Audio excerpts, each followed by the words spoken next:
நீங்கள் பார்த்துக் கொண்டிருப்பது AJK டிவியின் புதுவை மாலை. வணக்கம். ஒருங்கிணைந்த பஞ்சாலை கூட்டமைப்பு நிர்வாகிகள் முதலமைச்சர் ரங்கசாமியை சந்தித்து மனு அளித்தனர். அவர்களிடம் முதலமைச்சர் மில்களை நவீனப்படுத்த நடவடிக்கை எடுப்பதாக கூறினார். புதுவை ஒருங்கிணைந்த பஞ்சாலைகள் கூட்டமைப்பு தலைவர் ஏழுமலை, பொதுச் செயலாளர் முத்தமிழன், துணைத் தலைவர்கள் பெருமாள், நடராஜன், அசோக் மற்றும் நிர்வாகிகள் முதலமைச்சர் ரங்கசாமியை சந்தித்து மனு அளித்தனர். மேலும் அவர்கள் ரோடியர், பாரதி, சுதேசி ஆகிய மில் தொழிலாளர்கள் வேலை செய்ய தயாராக இருக்கின்றனர், அரசுக்கு முழு ஒத்துழைப்பு தருவார்கள் என்றும், மில்களை நவீனப்படுத்தினால் லாபத்தில் இயக்க முடியும் என்றும் கூறினர். அவர்களிடம் முதலமைச்சர் மில் அதிகாரிகளை அழைத்து பேசி மில்களை நவீனப்படுத்த நடவடிக்கை எடுப்பதாக கூறினார். புதுவை சட்டசபை தேர்தலில் காங்கிரஸ் கடும் தோல்வியை சந்தித்ததை அடுத்து டெல்லி மேலிட குழுவினர் ஆய்வு செய்ய புதுவை வருகின்றனர்.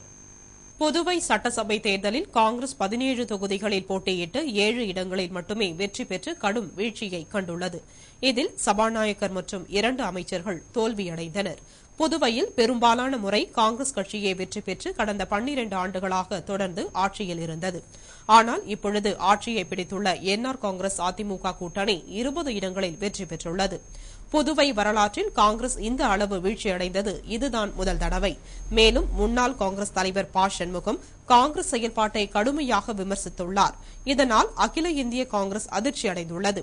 எனவே தோல்வி குறித்து முழுமையாக ஆய்வு நடத்த காங்கிரஸ் மேலிட குழு புதுவை வரவுள்ளது. இந்த குழுவில் காங்கிரசின் மூத்த தலைவர்கள் மற்றும் முக்கிய பிரமுகர்கள் இடம்பெறவுள்ளனர்.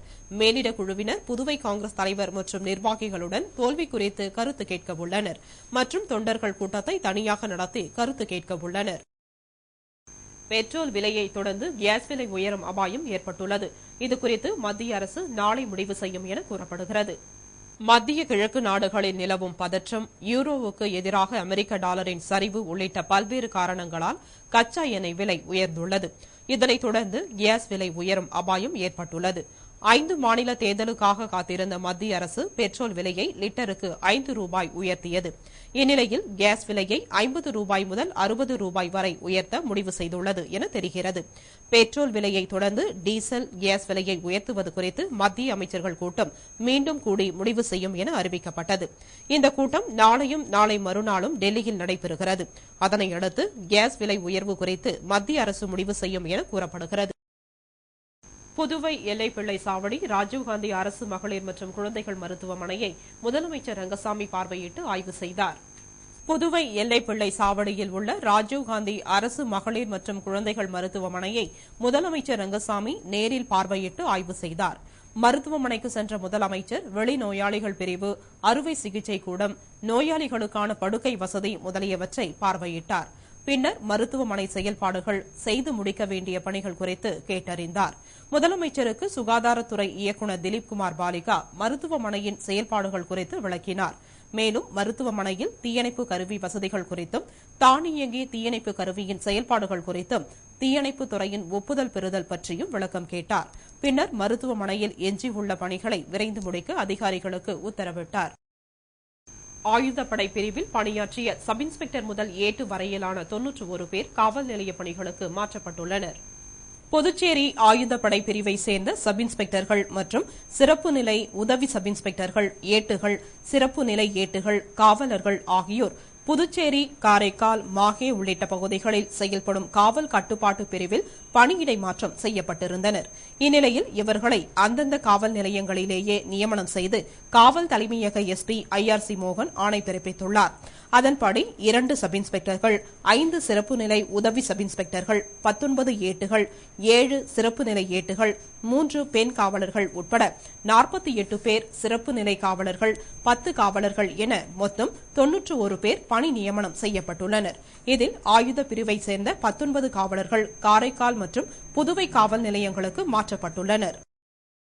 தனது பயணத்தின் பொழுது மக்களுக்கு இடையூறாக போக்குவரத்தை நிறுத்தக்கூடாது என்று தமிழக முதலமைச்சர் ஜெயலலிதா உத்தரவிட்டுள்ளார். இது தொடர்பாக தமிழக முதலமைச்சர் ஜெயலலிதா கூறுகையில், தனது பயணத்தின் போது மக்களுக்கு இடையூறாக போக்குவரத்தை நிறுத்தக்கூடாது என்று உத்தரவிட்டு கூறினார். இதனையடுத்து முதலமைச்சர் ஜெயலலிதா வெளியே வந்த பொழுதும் திரும்பி சென்ற பொழுதும் போக்குவரத்து அதிகபட்சமாக 5 நிமிடங்கள் மட்டுமே நிறுத்தப்பட்டது. மேலும் அவர் சென்ற பின் 5 நிமிடங்களிலேயே போக்குவரத்து சரி செய்யப்பட்டது. இதனை கண்ட பொதுமக்கள் வெகுவாக பாராட்டினார்கள். புதுவையில் வாடகை வீடு எடுத்து சூதாட்ட கிளப் நடத்தி வந்த தமிழகத்தைச் சேர்ந்த வாலிபர்கள் உட்பட 14 பேரை போலீசார் அதிரடியாக கைது செய்தனர். புதுவை நெல்லித்தோப்பு அருந்ததி நகரை சேர்ந்த சுந்தர் அதே பகுதியில் சூதாட்ட கிளப் நடத்தி வருவதாக உருளையன்பேட்டை போலீசாருக்கு தகவல் வந்தது. இதனால் இன்ஸ்பெக்டர் ரகுநாயகம் உத்தரவின் பேரில் சப் இன்ஸ்பெக்டர் செந்தில்குமார், உதவி சப் இன்ஸ்பெக்டர் திருமுருகன் ஆகியோர் தலைமையிலான போலீசார் சூதாட்டம் நடக்கும் வீட்டை சுற்றி வளைத்தனர். மேலும் போலீசார் உள்ளே நுழைந்த பொழுது சீட்டு விளையாடியவர்கள் தப்பிக்க முயன்றனர். அப்பொழுது அவர்களை போலீசார் கைது செய்து அவர்களிடமிருந்த 28,000 ரொக்க பணத்தையும் பறிமுதல் செய்தனர். கைது செய்யப்பட்ட 14 பேர்களில் முக்கிய குற்றவாளியான முட்டை சுந்தரிடம் போலீசார் நடத்திய விசாரணையில் அவர்கள் தமிழக பகுதியில் சூதாட்ட கிளப் நடத்தி வந்ததாகவும் அங்கு காவல் கண்காணிப்பு அதிகம் இருந்ததால் இங்கு வாடகை வீடு எடுத்து கிளப் நடத்தி வருவதும் தெரியவந்தது. பின்னர் கைது செய்யப்பட்டவர்களை நீதிமன்றத்தில் ஆஜர்படுத்தி சிறையில் அடைத்தனர். புதுவையில் மோட்டார் சைக்கிள் திருட்டில் ஈடுபட்டு வரும் குற்றவாளிகளை பிடிக்க அதிரடி போலீசார் புது வியூகம் வகுத்துள்ளனர். அதன்படி பாதுகாப்பு நிலையங்களை மாறுவேடத்தில் கண்காணித்து வருகின்றனர். புதுவை நகர பகுதியில் மோட்டார் சைக்கிள் திருட்டு அதிக அளவில் நடைபெற்று வருகிறது. அதிலும் குறிப்பாக நேரு வீதி, காந்தி வீதி, புதிய பேருந்து நிலையம், பழைய பேருந்து நிலையம், புசி வீதி ஆகிய இடங்களில் தொடர்ச்சியாக மோட்டார் சைக்கிள் திருட்டு நடைபெற்று வருகிறது. இதனால் வாகனத்தை பாதுகாப்பு நிலையத்தில் நிறுத்திச் செல்ல உரிமையாளர்கள் அச்சப்படுகின்றனர். எனவே மோட்டார் சைக்கிள் திருடர்களை பிடிக்குமாறு சிறப்பு அதிரடிப்படை போலீசாருக்கு எஸ்பி சிவதாசன் உத்தரவிட்டார். அவரது உத்தரவின் பேரில் திருடர்களை கையும் களவுமாக பிடிக்க அதிரடிப்படை போலீசார் புது வியூகம் வகுத்துள்ளனர். அதன்படி புதுவையில் உள்ள அனைத்து மோட்டார் சைக்கிள் பாதுகாப்பு நிலையங்களிலும் மாறுவேடத்தில் பதுங்கிக் கொண்டு கண்காணித்து குற்றவாளிகளை பிடிக்க உள்ளனர். முதலமைச்சர் ரங்கசாமி அறையில் இருந்த ஆடம்பர மேசை அகற்றப்பட்டு சாதாரண மேசை போடப்பட்டுள்ளது. முதலமைச்சர் ரங்கசாமி எளிமையை விரும்பக்கூடியவர். இந்நிலையில் சட்டசபை வளாகத்தில் உள்ள முதலமைச்சர் அறையில் ஏற்கனவே ஆடம்பர மேசை போடப்பட்டிருந்தது. அந்த மேசை அகற்றப்பட்டு அங்கு சாதாரண மேசை மட்டுமே போடப்பட்டுள்ளது. மேலும் முதலமைச்சர் அறையில் ஜனாதிபதி, பிரதமர் ஆகியோர் படங்களுடன் அகில இந்திய காங்கிரஸ் தலைவர் சோனியா காந்தியின் படமும் உள்ளது. மற்றும் சேலம் அப்பா பைத்தியசாமியின் பெரிய அளவு படம் முதலமைச்சரின் இருக்கைக்கு பின்னால் புதியதாக மாட்டப்பட்டுள்ளது. மொத்தத்தில் முதலமைச்சர் அறை ஆன்மீக மனம் கமிழ மிகவும் எளிமையாக ஆடம்பரமின்றி உள்ளது. வெங்காயம் உற்பத்தி அபரிமிதமாக உள்ளதால் அதன் விலை வீழ்ச்சியடைந்துள்ளது. இதனால் முதலீட்டிற்கு ஏற்ற வருவாய் கிடைக்காமல் விவசாயிகள் பாதிப்புக்கு உள்ளாகியுள்ளனர். நாட்டில் பருவமழை தப்பி பெய்ததால் கடந்த ஆண்டு இறுதியில் வெங்காயம் உற்பத்தி பாதிக்கப்பட்டு விலை அதிகரித்தது. அதன்படி 1 கிலோ வெங்காயம் 100 ரூபாய் வரை விற்கப்பட்டது. இதனால் மத்திய அரசு வெங்காய ஏற்றுமதிக்கு தடை விதித்தது. இந்நிலையில் இவ்வாண்டு தொடக்கம் முதல் சந்தையில் வெங்காயம் வரத்து அதிகரித்ததால் விலை குறைந்தது. இதனால் வெங்காய ஏற்றுமதிக்கு விதிக்கப்பட்ட தடை நீக்கப்பட்டது. மேலும் உள்நாட்டிலும் வெங்காய விலை தொடர்ந்து வீழ்ச்சியடைந்து வருகிறது. தற்பொழுது காய்கறி சந்தையில் 1 கிலோ வெங்காயம் 9 ரூபாயாக குறைந்துள்ளது.